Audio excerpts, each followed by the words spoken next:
இயேசு கிறிஸ்துவின் நாமத்தினாலே மறுபடியும் உங்களை வாழ்த்தி வரவேற்க இந்த நாளிலும் ஆராதனைக்கு வந்திருக்கின்ற உங்கள் ஒவ்வொருவரையும் கர்த்தர் ஆசீர்வதிப்பாராக.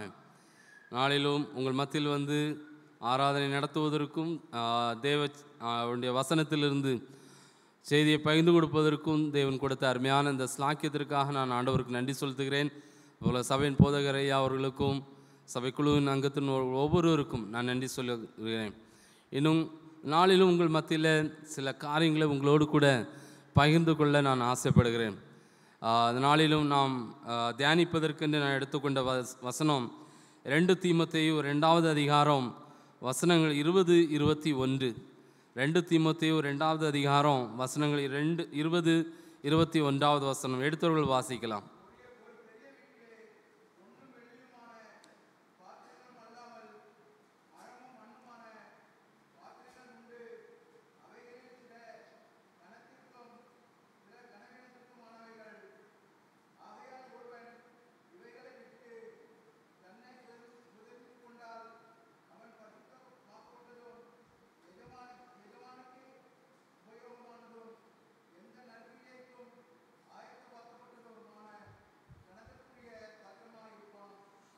நம் கண்களை மூடி ஜெபிப்போம்.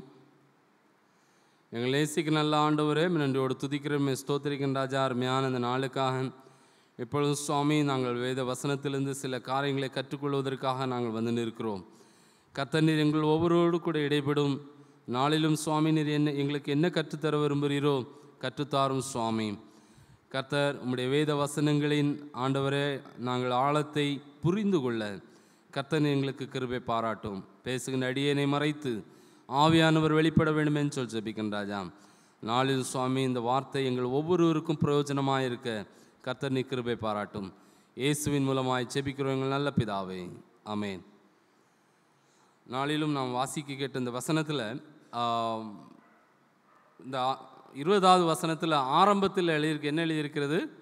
ஒரு பெரிய வீட்டிலே, ஒரு பெரிய வீட்டிலேன்னு சொல்லி எழுதியிருக்கிறது. இது இங்கிலீஷில் இன் அ லார்ஜ் ஹவுஸ். ஆனால் இன்னொரு டிரான்ஸ்லேஷனில் கேஜிவில் எப்படி இருக்குன்னா the great house, the great ஹவுஸ்ன்னு சொல்லியிருக்கும். அப்போது ஒரு பெரிய வீட்டில் அநேக பாத்திரங்கள் உண்டு. பொன்னினால் செய்தது, வெள்ளியினால் செய்தது, மரத்தினால் செய்தது, மண்ணினால் செய்தன்னு சொல்லி அநேக பாத்திரங்கள் இருக்குது. அதில் சில பாத்திரங்கள் கனவீனத்திற்கும் கனவீனமானவைகளும், சில பாத்திரங்கள் கனத்துக்குரிய பாத்திரமாக எண்ணப்பட்டது என்று சொல்லி நாம் வாசிக்க கேட்டோம். இந்த வேத வசனத்தை எழுதுகிறவர் யார்? பவுல், அப்போஸ்தலனாகிய பவுல் எழுதுகிறார். யாருக்கு? தீமோத்தேயுவுக்கு எழுதுகிறார். தன்னால் ஊழியத்திற்கென்று ஆயத்தப்படுத்தப்பட்ட தீமோத்தேயு, பவுலால் ஊழியத்திற்கென்று ஆயத்தப்படுத்தப்பட்டவன் தீமோத்தேயு. பவுலுக்கு ஊழியத்தில் பல காரியங்களில் உறுதுணையாக இருந்த தீமோத்தேயுவுக்கு ஒரு ஆலோசனையாக பவுல் அன்று எழுதுகிறார். அவள் எழுதுகின்ற இந்த வேத வசனத்தை எழுதும்போது அவருடைய கடைசி காலகட்டத்தில் அவர் எழுதுகிற ஒரு வசனம், சில ஆலோசனைகளை வருகின்ற காலங்களில் ஒரு ஊழியம் செய்ய விரும்புகிறவன் எப்படி இருக்க வேண்டும், இளம் ஊழியக்காரன் எப்படி இருக்க வேண்டும் என்று சொல்லி அவர் பவுல் தீமோத்தேயுவுக்கு எழுதுகிறார். நாம் இந்த வசனத்தில் வாசிக்கும்போது கனத்திற்குரிய பாத்திரம் என்கிற ஒரு வார்த்தையை நாம் வாசிக்கிறோம். நாளிலும் கனத்திற்குரிய பாத்திரத்தை குறித்து உங்களோடு கூட சில காரியங்களை நான் பகிர்ந்து கொள்ள ஆசைப்படுகிறேன். கடந்த வாரத்திலும் திங்கட்கிழமையிலிருந்து சனிக்கிழமை வரைக்கும் நம்முடைய ஆலயத்தில் கன்னடம் சர்வீஸில் கன்னடா ஆராதனையில் உள்ளவங்களுக்கு விபிஎஸ் நடந்துச்சு. விபிஎஸ் நடந்ததில் இந்த வருடம் விபிஎஸ்ஸினுடைய தலைப்பு அவர்களுக்கு கொடுக்கப்பட்டிருக்கிறது ஹானரபிள் வெசல்ஸ், கனத்திற்குரிய பாத்திரம். அதில் அநேக பைபிள் ஸ்டோரிஸ் சொல்லிக் கொடுக்குறாங்க. யாரெல்லாம் வேதாகமத்தில் கனத்திற்குரிய பாத்திரமாக மாறினார்கள்னு சொல்லி. அதே போல் இன்னொரு ஸ்டோரி பிள்ளைகளுக்கு சொல்லி கொடுத்தாங்க. என்னென்னா மிஷனரிஸ் பயோகிராஃபி, எஃப்எம்பிபியோட மிஷனரிஸ் பயோகிராஃபி, 10 மிஷனரிஸ், 10 மிஷனரிகளுடைய வாழ்க்கை வரலாறை குறித்து அவர்களுக்கு சொல்லப்பட்டது. அந்த 10 மிஷனரிகளுடைய வாழ்க்கை வரலாறை சொல்வதற்கு நானும் ஒவ்வொரு நாளும் வந்து அவங்களுக்கு அந்த 10 மிஷினரி ஸ்டோரி அவங்களுக்கு சொல்லி கொடுத்தேன். ஸோ அவர்களுடைய வாழ்க்கை வரலாறை நான் அவர்களோடு பார்த்துருக்கிறேன், அவர்களோடு கூட பழகியிருக்கிறேன். ஆனால் அந்த பயோகிராஃபியை படிக்கும்போது ஒரு வித்தியாசமான ஒரு பயோகிராஃபியாக இருந்தது. காரணம் என்னவென்றால், அவள் குறைந்த நாட்களில் அவர்களுக்கு கொடுக்கப்பட்ட ஒரு சில நேரங்களில் கர்த்தருக்கென்று மகத்துவமான காரியங்களை செய்து இந்த உலகத்தை விட்டு பிரிந்து சென்று உள்ளார்கள். ஒரு மிஷினரிலாம் குறைந்த ஒரு அக்கா, ஒரு மிஷினரியோட ஒய்ஃபு, அந்த அக்கா பேர் விமலா ஸ்டீஃபன், ஆந்திர பிரதேசில் உள்ளவங்க. அவங்க ஊழியம் செய்ததே ரொம்ப குறைவான நாட்கள், ரொம்ப குறைவு நாட்கள். ஆனால் அவங்க கர்த்தருக்கென்று செய்த காரியங்கள் மகத்துவமான காரியங்கள். அநேக பிள்ளைகளுக்கு, ஆதரவற்ற பிள்ளைகளுக்கு ஆதரவாக இருந்து அவர்களை தன்னுடைய குழந்தைகளாக அவர்கள் அதை வளர்த்தவர்கள். இன்னும் அவர்களுடைய ஜெபத்தினால் ஒரு 1.5 வயசு பிள்ளை உயிரோட எழும்பின ஒரு அது நான் படித்தேன். ஸோ இப்படிப்பட்ட அந்த அக்காவோடு, அவங்களோடு கூட அவங்க பீகார் மாநிலத்தில் இருக்கும்போது நான் உத்தரப்பிரதேசத்தில் இருந்தேன். அவர்களோடு கூட நான் இணைந்து ஊழியம் செய்திருக்கிறேன். ஆனால் அந்த அக்காவை பார்த்தா அப்படி இவ்வளோ பெரிய ஊழியம் செய்திருப்பாங்கன்னு யாரும் சொல்ல முடியாது. ஆனால் அவர்கள் இந்த உலகத்தில் வாழ்ந்தது கொஞ்சமாக இருந்தாலும் தனக்கு கொடுக்கப்பட்ட வாழ்வை கர்த்தருக்கென்று செலவழித்து கனத்திற்குரிய பாத்திரமாக அவர்கள் இந்த உலகத்தை விட்டு இப்போது எஜமானுடைய வீட்டில் இருக்கிறார்கள். நான் என்ன சொல்ல விரும்புகிறேன் என்றால், நாமும் கர்த்தருடைய பிள்ளைகள், நாம் இந்த உலகத்திலே அனுப்பப்பட்டிருக்கிறோம். நாமும் கனத்திற்குரிய பாத்திரமாக ஒரு நாள் கர்த்தருடைய வீட்டில், நம்முடைய எஜமானுடைய வீட்டிற்கு நாம் கடந்து செல்லுவோம். அந்த வீட்டிலே கனத்திற்குரிய பாத்திரமாக நாம் இருக்க வேண்டும். ஒரு ராஜ அரண்மனையை நாம் எடுத்துக்கொள்வோம். ராஜ அரண்மனையில் அநேக பாத்திரங்கள் இருக்கும். அவங்க சாதாரணமான பாத்திரங்களை யூஸ் பண்ண மாட்டாங்க. நம்ம யூஸ் பண்ணுற மாதிரி சின்ன ஒரு கிளாஸ் தண்ணி குடிக்கிறது அந்த கிளாஸு, இல்லை நம்ம டீ குடிக்கிற அந்த டீ கப்பு, அப்படிப்பட்ட கப்புலாம் இருக்காது. ராஜா உபயோகிக்கிற பொருட்கள் எல்லாமே ஒரு வித்தியாசமான ஒரு முறையில் தான் இருக்கும். ஸோ அது ஒரு கனத்திற்குரிய பாத்திரமாக அவர்கள் அதை எண்ணுவார்கள். இந்த நாளிலும் கர்த்தர் நம்மிடம் சொல்ல விரும்புகிற காரியம் என்னவென்றால், இந்த பரிசுத்த ஓய்வு நாளிலும் கர்த்தர் நமக்கு கற்றுத்தர விரும்புகிற காரியம் என்னவென்றால், நாம் கனத்திற்குரிய பாத்திரமாக மாற வேண்டும். அதை தான் கர்த்தர் விரும்புகிறார். ஒவ்வொரு கிறிஸ்தவனும், ஒவ்வொரு கிறிஸ்தவ குடும்பமும், ஒவ்வொரு கிறிஸ்தவ பிள்ளைகளும், வாலிபர்களும் ஆண்டவருக்கென்று கனத்திற்குரிய பாத்திரமாக மாற வேண்டும். அது சரித்திரத்திலே எழுதப்பட வேண்டும். வேதாகமத்திலே நாம் வாசிக்கிறோம், யோபுடைய சரித்திரம், யோபுடைய வாழ்க்கை சரித்திரத்தில் எழுதப்பட்டது. யோபு ஒரு ஊழியக்காரர் அல்ல, நம்ம அதை முதல்ல தெரிஞ்சுக்கணும். யோபு ஒரு ஊழியக்காரர் கிடையாது. யோபு ஒரு சாதாரண விசுவாசி, ஆனால் நீதிமானாக வாழ்ந்தவன். அவனுடைய வாழ்க்கையில் பல பிரச்சனைகள் வந்தது, போராட்டங்கள் வந்தது. மனைவி விட்டு ஓடினார்கள், அவருடைய நண்பர்கள் அவர்களை தூசித்தார்கள். எல்லாவற்றின் மத்தியிலும் அந்த யோபு தன்னுடைய நண்பர்களுக்காக ஜெபிக்கிறார். கர்த்தர் அதன் பிறகு யோபுடைய முகத்தை பார்த்து யோபுவுக்கு முன்னிலைமையை காட்டிலும் பின்னிலைமையை இரட்டத்தனையாக கர்த்தர் ஆசீர்வாதத்தை கொடுக்கிறார். இழந்தவைகள் எல்லாவற்றையும் கர்த்தர் திரும்ப கொடுக்க, நம்ம எல்லாருக்கும் தெரிஞ்ச கதை, சரிதானா? அப்போ அந்த யோபுடைய சரித்திரம், சாதாரண ஒரு விசுவாசி உடைய சரித்திரம் வேதாகமத்தில் எழுதப்பட்டிருக்கிறது என்றால், யோபு ஒரு கனத்திற்குரிய பாத்திரமாக எண்ணப்பட்டான் இல்லை? அதே போல நம்ம பார்க்கிறோம், தானியேலுக்கு சொப்பனத்தை அறிந்து கொள்ளுகிற ஒரு ஞானத்தை கர்த்தர் கொடுத்திருந்தார். இன்னும் தீர்க்க தரிசன வருகின்ற நாட்களில் என்ன நடக்க இருக்கிறது என்கிற ஒரு அறிந்து கொள்ளக்கூடிய ஞானத்தையும் தானியேலுக்கு கொடுக்கப்பட்டது. தானியேலுக்கு கொடுத்த அந்த ஞானம் ஒரு வித்தியாசமான ஞானம். என்ன ஞானம்? சொப்பனத்தையும் சொல்லணும், சொப்பனத்துக்கு அர்த்தத்தையும் சொல்லணும். அது யாரால முடியும் இல்லை? நம்மன்னு அந்த இடத்துல சொல்லியிருப்போம், ராஜா உமக்கு அறிவே இல்லையா, என்னையா நீர் கேட்குறீருன்னு சொல்லி இல்லை? சொப்பனத்தையும் சொல்லி சொப்பனத்துக்கு அர்த்தத்தையும் சொல்லணும்னா அவர் விசேஷித்த ஆவியை உடையவனாக இந்த உலகத்திலே ஜீவித்தான் தானியேல். அந்த தானியேலும் ஒரு கனத்திற்குரிய பாத்திரமாக மாறினான். காரணம் என்ன? அவன் தன்னை தீட்டுப்படுத்தாதபடி சில காரியங்களை தன்னை விட்டு அகற்றி வைத்திருந்தான். இன்னும் அவன் கர்த்தரோடு நெருங்கிய உறவில் இருந்தான் என்று சொல்லி நாம் வேதத்தில் பார்க்கிறோம். சிங்கக்கபியில் போட்ட பிறகும் தானியேல் அந்த இடத்திலும் முழங்கால் படியிட்டு ஜெபித்து கொண்டிருக்கிறார். இல்லை, அவர் அவ்வளோ ஒரு ஜெப வாஞ்சி உள்ள நபர். தன்னுடைய தேசத்திற்காக,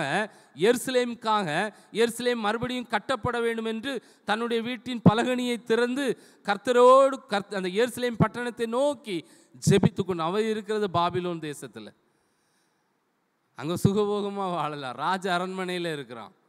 கொஞ்ச நாளில் அவன் ராஜாவுக்கு அடுத்து பிரதானியை வந்துட போகிறான். அவன் நல்லா இருந்திருக்கலாம். ஆனால் அவர் முழங்கால் படியிட்டு ஜெபம் பண்ணுறாரு. கடைசியில் கிடைத்தது சிங்கக்கபி தான்.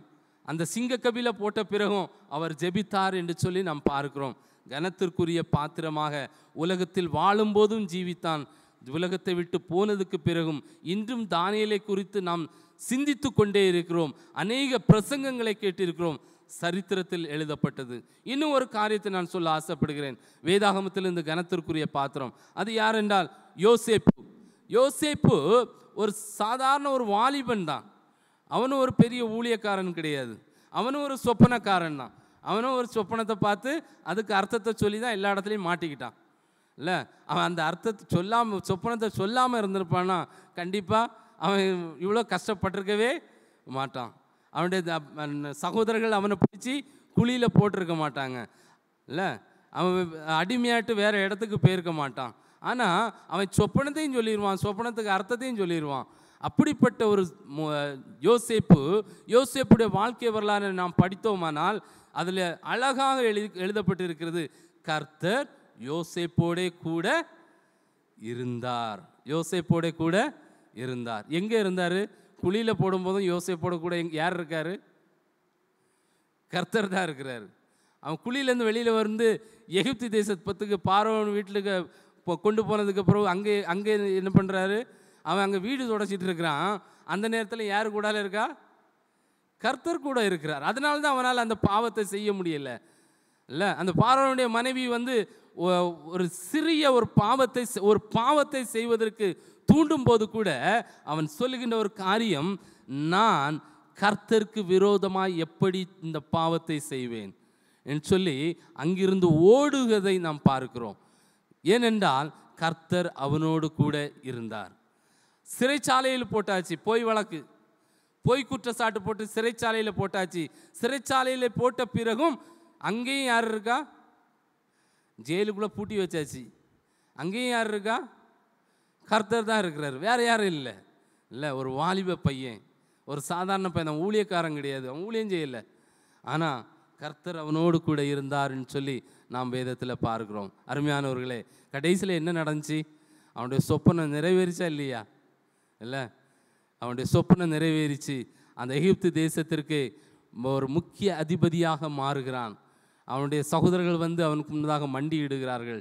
அந்த இஸ்ரேல் மக்களை, அந்த இஸ்ரேல் வம்சத்தை காப்பாற்றுவதற்கென்று பல பாடுகள், பல உபத்திரவங்கள் ஊடே அந்த யோசேப்பை கர்த்தர் வழி நடத்துகிறார். அவன் கனத்திற்குரிய பாத்திரமாக எண்ணப்பட்டான். சரித்திரத்தில் எழுதப்பட்டது. இன்று நாம் அந்த யோசேப்பை பல நேரங்களில் நாம் சிந்தித்து கொண்டு காணப்படுகிறோம். இந்த நாளிலும் கர்த்தர் நம்முடன் சொல்கிற காரியம் அதுதான், நாமும் கனத்திற்குரிய பாத்திரமாக மாற வேண்டும். என் அருமை மகனே, மகளே, நீ என்னுடைய கரத்தில் கனத்திற்குரிய பாத்திரமாக மாறுவாயா என்று சொல்லி கர்த்தர் விரும்புகிறார். ஏனென்றால் நம்முடைய தேசம் பறந்து விரிந்த தேசம். நம்முடைய தேசத்தில் கோடிக்கணக்கான மக்கள் வாழ்ந்து கொண்டிருக்கிறார்கள். எத்தனையோ கோடி மக்கள் அழிவை நோக்கி ஓடிக்கொண்டிருக்கிறார்கள். இவர்களுக்கெல்லாம் நாம் தான் கனத்திற்குரிய பாத்திரமாக மாற வேண்டும். அதை தான் கர்த்தர் விரும்புகிறார். முதலாவதாக கனத்திற்குரிய பாத்திரமாக மாறுவதற்கு நம்முடன் காணப்பட வேண்டிய குணநலன்களை நான் உங்களோடு கூட சீக்கிரமாக சொல்லி நான் முடிக்க ஆசைப்படுகிறேன். 4 காரியங்களை மாத்திரம் உங்களோடு கூட பகிர்ந்து கொள்ள ஆசை. முதலாவது காரியம், எடுத்துள்ள வாசியுங்கள். அதே 20வது வசனத்தை வாசியுங்கள்.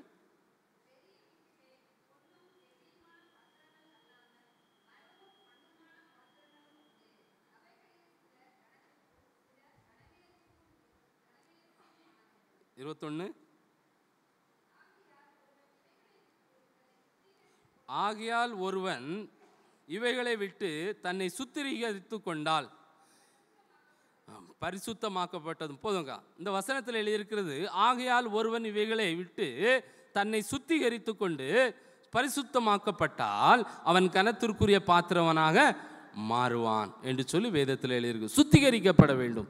இல்லை, நம்ம வீட்டில் ஒரு பாத்திரம் இருக்குன்னு வச்சுக்கோங்களேன். நம்ம சமைக்கிறோம் இல்லை, நம்ம இப்போ அநேக வீடுகளில் வேலைக்கு ஆட்கள் வச்சுருக்குறாங்க, சரிதானே?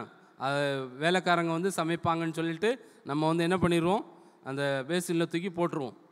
அவங்க வேலைக்காரர் வரலன்னு வச்சுக்கோங்களேன், காலையில் வேலைக்கு வரல, நம்ம நைட் சாப்பிட்டா பிளேட் அவ்வளோ அங்கே உள்ளே கிடக்கு, அந்த பிளேட்டில் இருக்கிற அழுக்கு அப்படியே இருக்குது. நம்ம அதே பிளேட்டை எடுப்போமா இல்லை வேறு பிளேட்டை எடுப்போமா? சொல்லுங்கள். நீங்கள் சொன்னால் தான் நான் முடிப்பேன், இல்லைன்னா இன்றைக்கி போயிட்டே இருக்கோம்.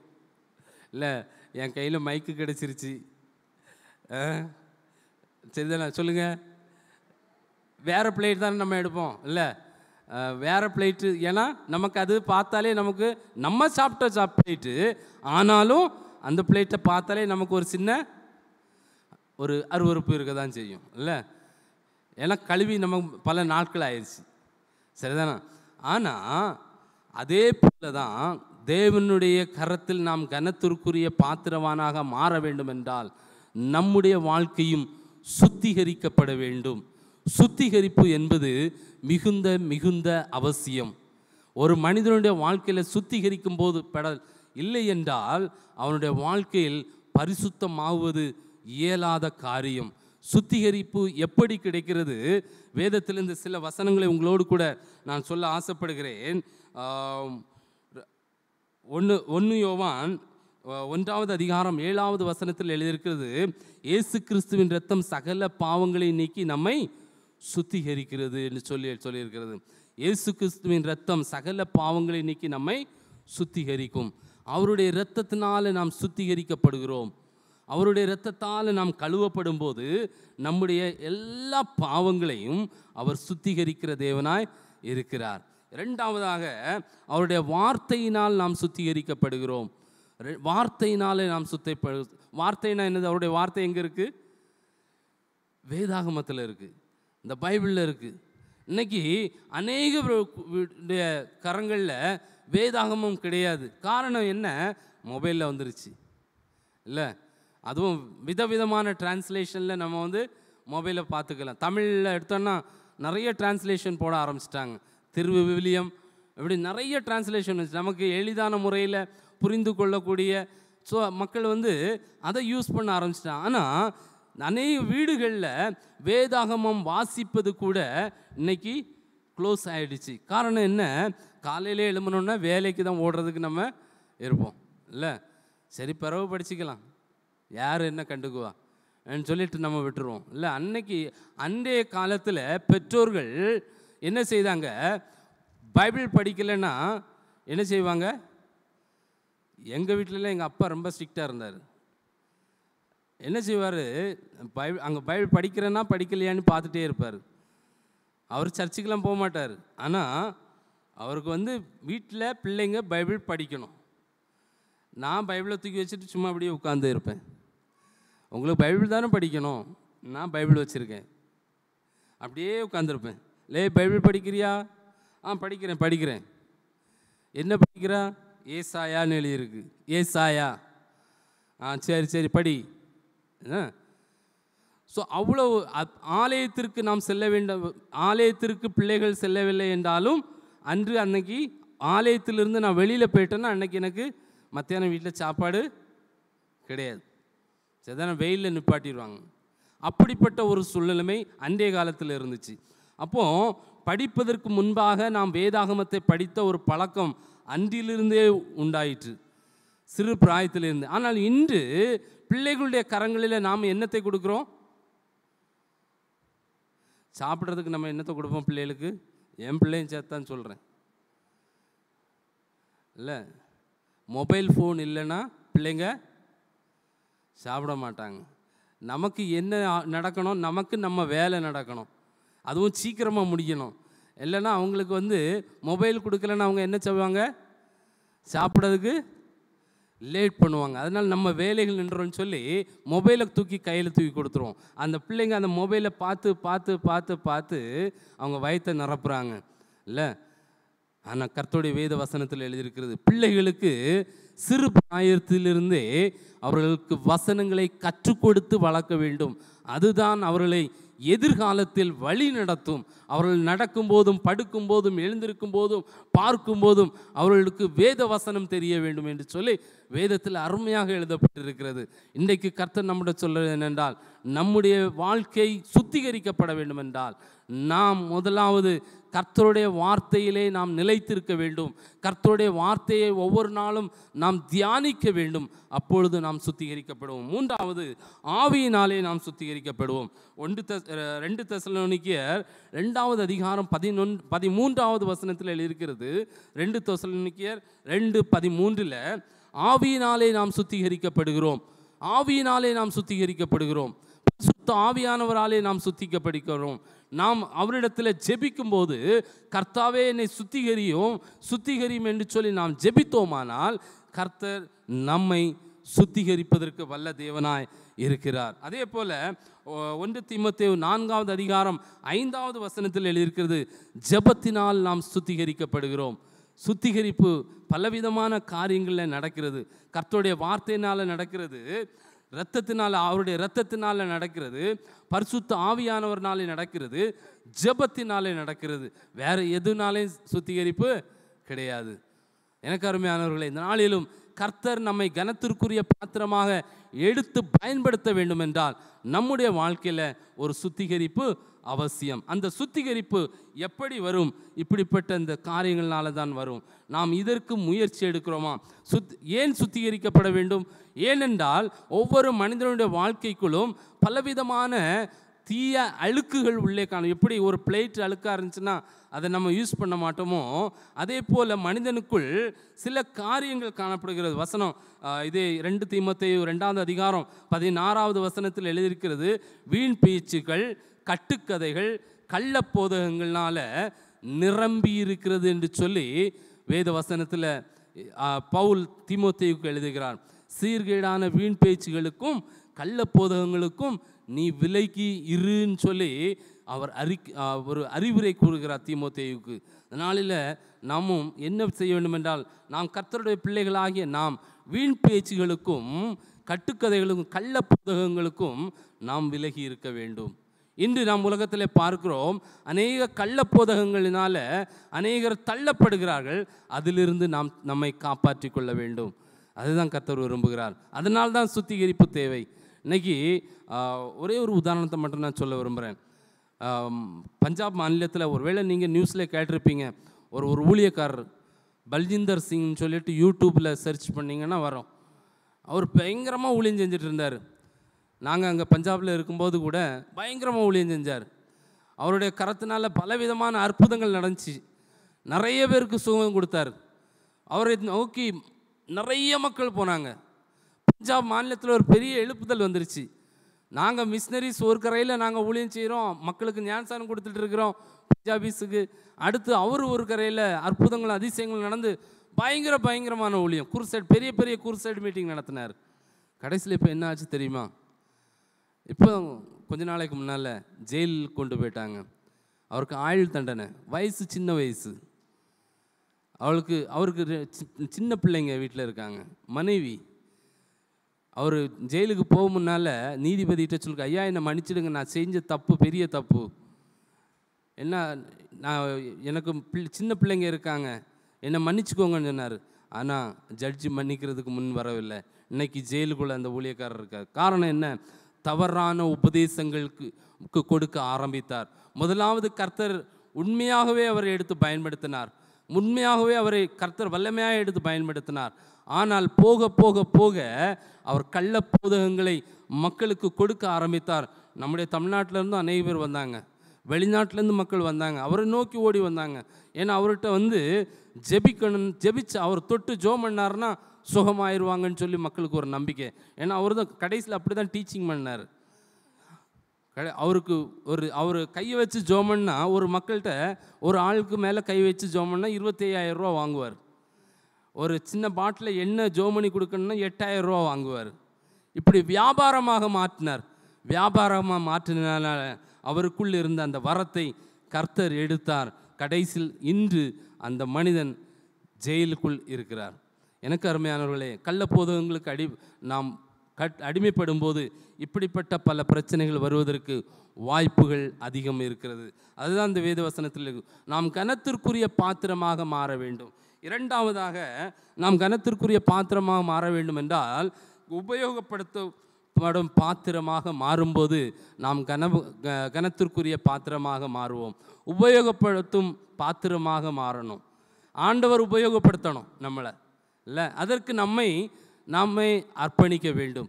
பலவிதமான காரியங்களில் கர்த்தர் நம்மை உபயோகப்படுத்துவார்.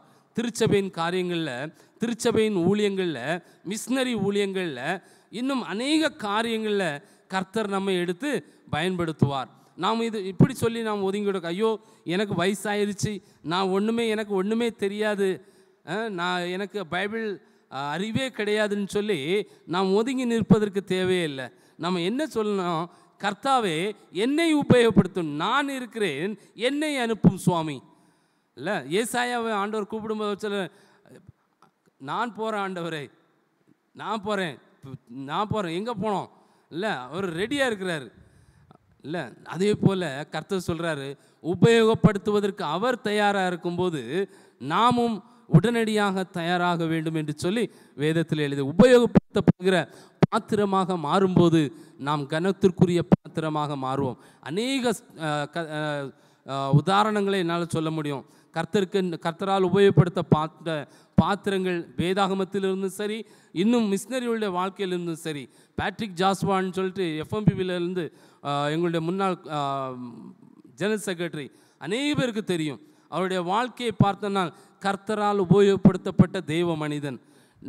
எங்களுடைய சொந்த கண்களால் கண்ட ஜெப வீரன் சொல்லலாம். ஒரு எலியாவை போல எல்லாருக்கும் தகப்பனாக இருந்து செயல்பட்ட பேட்ரிக் ஜாஸ்வா. எல்ஐசியில் மேனேஜராக இருந்தவர் அந்த வேலையை விட்டுட்டு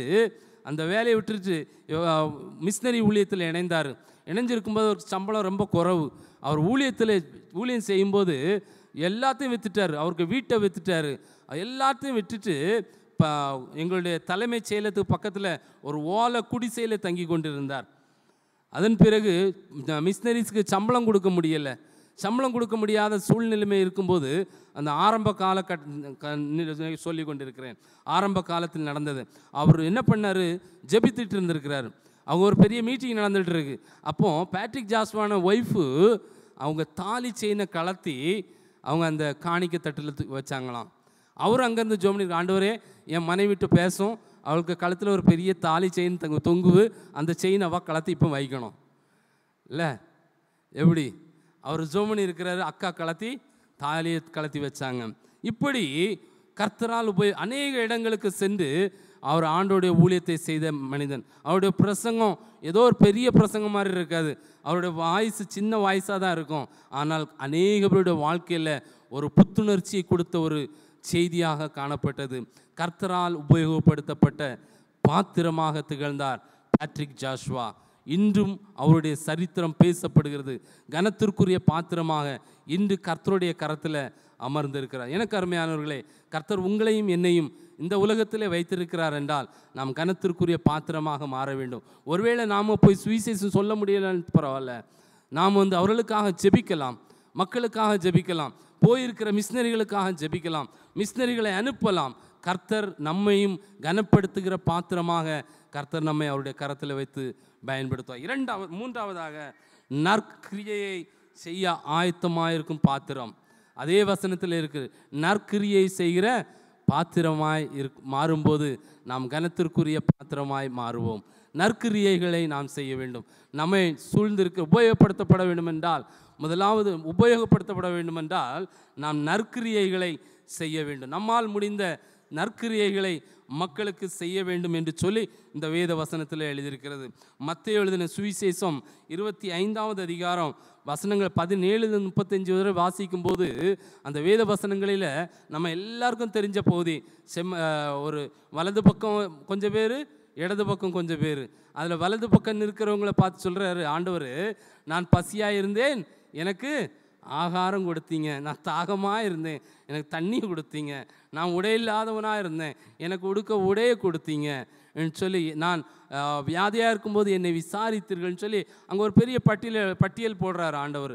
6 விதமான காரியங்களை ஆண்டவர் அந்த இடத்துல சொல்கிறார். அதில் முதல் 3 காரியங்களை ஆண்டவர் என்ன சொல்கிறார் என்றால், கொடுக்கிற காரியத்தை குறித்து அவர் பேசுகிறார். கொடுக்கிற காரியத்தை குறித்து. ரெண்டாவது பகுதி 3 காரியங்களை பேசும்போது சந்திக்கிற காரியங்களை குறித்து பேசுகிறார். விசிட்டிங், போய் விசிட் பண்ணுறதை பற்றி கரிசனையின் காரியத்தை அவர் பேசுகிறார். எனக்கு அருமையானவர்களே, இந்த நாளிலும் நற்கிரியைகளை செய்வதற்கு நாம் முன் வரும்போது கர்த்தர் நம்மை கனப்படுத்துகிற கனமுள்ள பாத்திரமாக எடுத்து பயன்படுத்த வல்ல தேவனாய் இருக்கிறார். இல்லை, கர்த்தர் நம்மை ஆசீர்வதிப்பார். எலியாவின் கைக்கு தண்ணீர் கொடுத்த அந்த எலிஷா ஒரு பெரிய ஊழியக்காரனாக மாறினார். இல்லை, அதே போல் பவுலுக்கு ஊழியத்தில் அநேக காரியங்களில் உதவி செய்த தீமோத்தேயும் தீத்துவும் வருங்காலத்தில் ஒரு பெரிய ஊழியக்காரர்களாக மாறினாங்க. அநேக திருச்சபைகளை ஸ்தாபித்தார்கள். எனக்கு அருமையானவர்களே, இன்றும் நாமும் சில நற்காரியங்களை நாம் செய்யும்போது கர்த்தர் நம்மை கொண்டும் பெரிய காரியங்களை செய்ய வல்லவராயிருக்கிறார். பெரிய காரியங்களை செய்ய வல்லவர். கனத்திற்குரிய பாத்திரமாக நாம் மாற வேண்டும். கடைசியாக ஆயத்தமான பாத்திரமாக மாறும்போது கர்த்தர் நம்மை கனமுள்ள பாத்திரமாக மாற்றுகிறார். ஆயத்தம் வேண்டும். எப்படி வேண்டும்? ஜெபம் பண்ண வேண்டும். நாம் ஜெபம் பண்ணுவதற்கும் ஊழியம் செய்வதற்கும் ஊழியத்தை தாங்குவதற்கும் கர்த்தருடைய வருகைக்கு நாம் எதிர்நோக்கி காத்திருக்கலாக ஆயத்தத்தோடு இருக்கும்போது நாம் கனமுள்ள பாத்திரமாக கர்த்தர் நம்மை மாற்ற வல்ல தேவனாய் இருக்கிறார். நாளிலும் கர்த்தர் நமக்கு சொன்ன இந்த 4 காரியங்களை நான் சொல்லி முடிக்க ஆசைப்படுகிறேன். முதலாவது, நாம் சுத்திகரிக்கப்படும் போது கனமுள்ள பாத்திரமாக மாற்றுகிறார். இரண்டாவதாக, உபயோகப்படுத்தப்படும் போது நாம் கனமுள்ள பாத்திரமாக மாறுவோம். மூன்றாவதாக, நாம் நற்கிரியைகளை செய்யும்போது நாம் கனமுள்ள பாத்திரமாக மாறுவோம். நான்காவதாக, நாம் அவருடைய வருகைக்கு ஆயத்தமாக இருக்கும்போது நம்மை கனமுள்ள பாத்திரமாக கர்த்தர் எடுத்து பயன்படுத்துவார். கர்த்தர் தாமே நம் ஒவ்வொருவரையும் ஆசீர்வதித்து வழி நடத்துவாராக.